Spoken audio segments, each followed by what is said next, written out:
오주 너 때문에 애비가 죽었단 말이야. 그렇게 됐는데 우주 때문에. 여보, 그래 뭐 그것.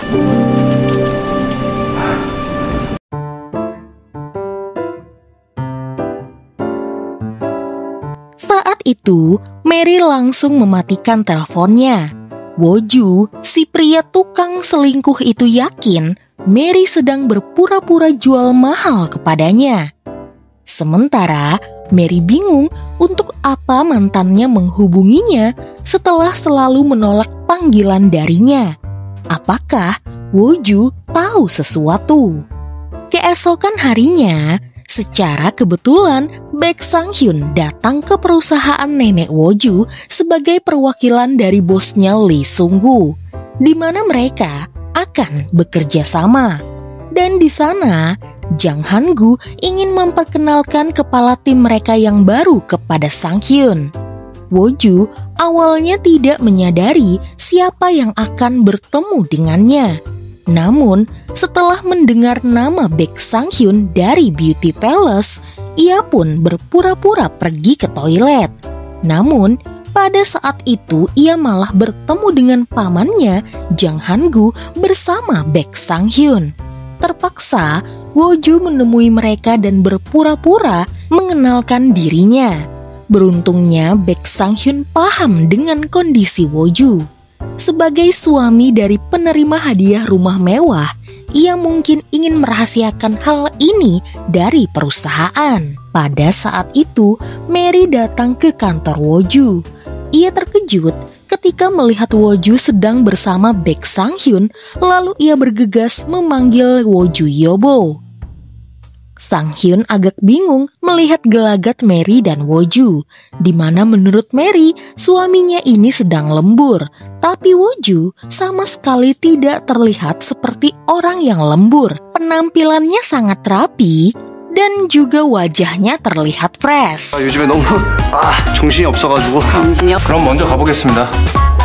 주식 들어가십시오. Karena takut kejadian ini akan terulang dan dirinya bakalan sering bertemu dengan Baek Sang-hyun, maka Woju ingin Mary selalu menghubunginya pagi, siang, dan juga malam, bahkan sebelum tidur, agar ia bisa menyusun rencana dengan baik. Mary bingung apakah harus sejauh itu. Namun menurut Woju, ia hanya ingin mereka mencegah resikonya saja. Mary pun terpaksa menyetujuinya, dan Woju tersenyum karena jelas ini hanyalah akal-akalannya saja agar bisa terus berhubungan dengan cinta pertamanya. Sementara itu, Woju, pria tukang selingkuh ini, belum menceritakan apapun tentang hubungannya yang kandas dengan Jennie kepada ibu dan kakaknya.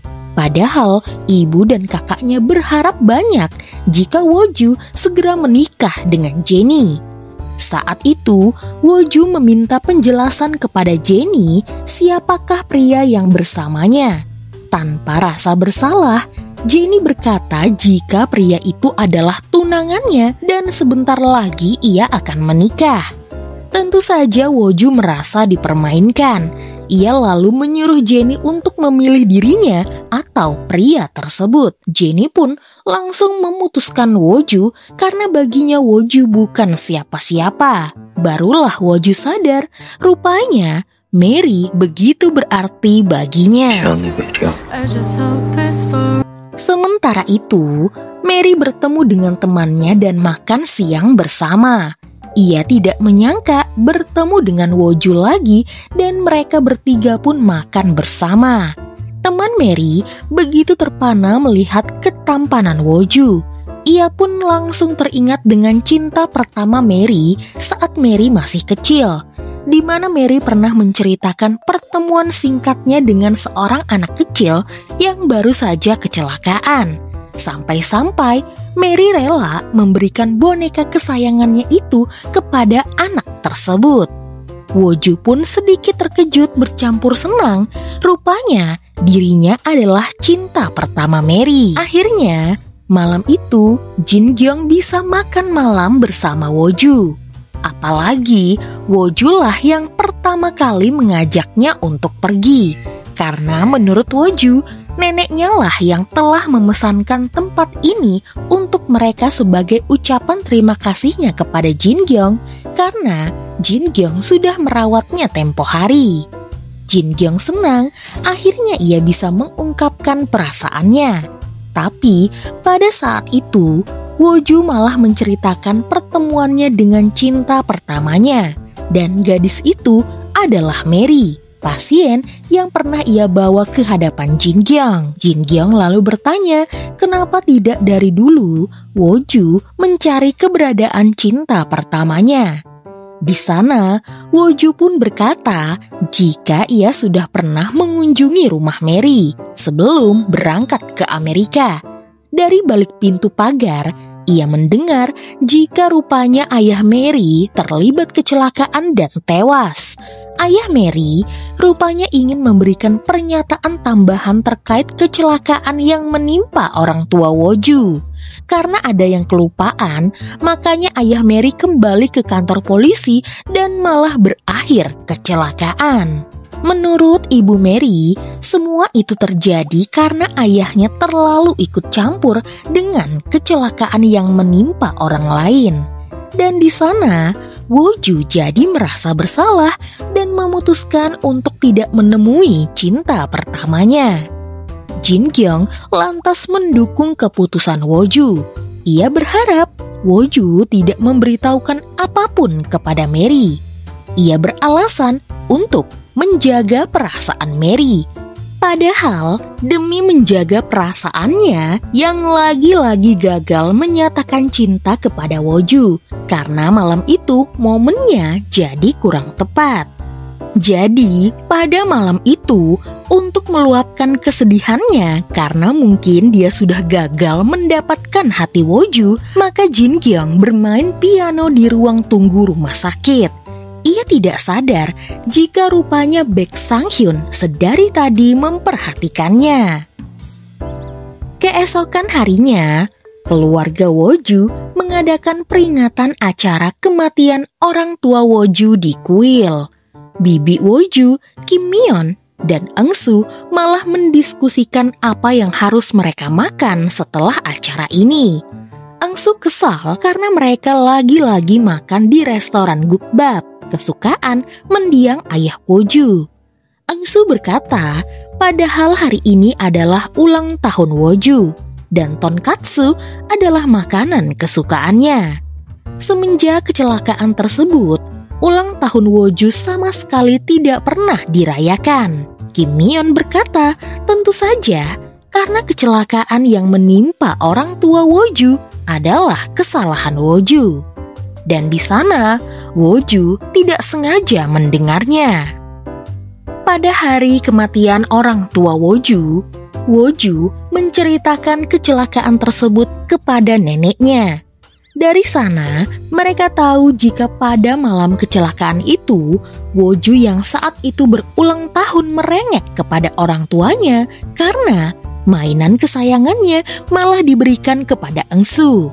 Ayahnya pun membujuk Woju dan saat itulah terjadi kecelakaan.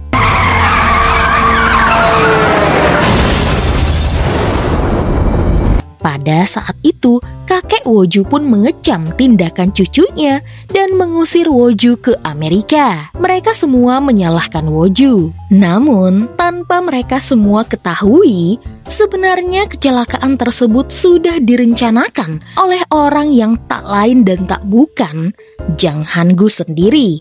Entah Woju menyadarinya atau tidak, namun karena semua orang menyalahkannya, hal ini membuat Woju jadi trauma dan membuat dadanya terasa sakit sehingga ia pun harus minum obat penenang.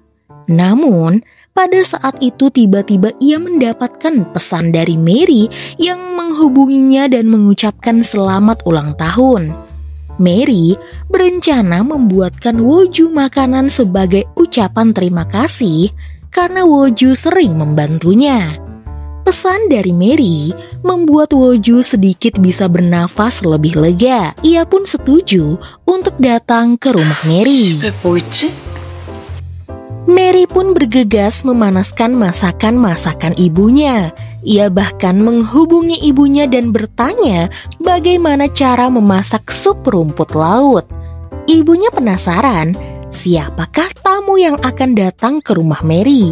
Dan di sana ibunya berharap pria yang sudah pernah membantunya saat ia datang ke Seoul. Singkat cerita, Woju pun datang ke rumah Mary dan ia terkejut ketika Mary menghias meja makan dengan cantik. Bahkan, Mary menyajikan sup rumput laut untuk hidangan pembuka.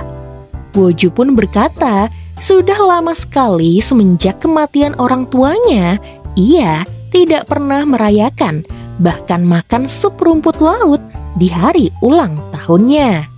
Woju pun menceritakan bagaimana keluarganya tidak peduli dengan ulang tahunnya karena dirinya yang telah menyebabkan kecelakaan yang merenggut kematian orang tuanya. Woju merasa tidak pantas untuk dirayakan, namun ia berterima kasih kepada Mary karena akhirnya ia bisa merasakan momen seperti ini lagi.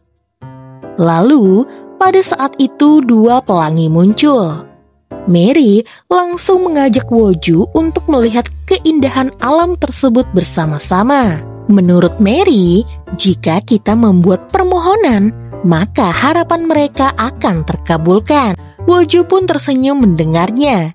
Ia lalu bertanya apa harapan Mary. Tanpa ragu, Mary berkata ia ingin punya banyak uang agar urusannya lancar. Ia ingin ibunya sehat, karirnya melejit, dan tak ada yang tahu tentang rumah ini. Lalu, saat Mary bertanya apa harapan Woju, Woju enggan memberitahukannya. Dan di sana, Mary pun mengusili Woju dan mengejarnya agar memberitahukan apa harapan Woju. Namun tiba-tiba, Mary malah tersandung dan jatuh ke pelukan Woju.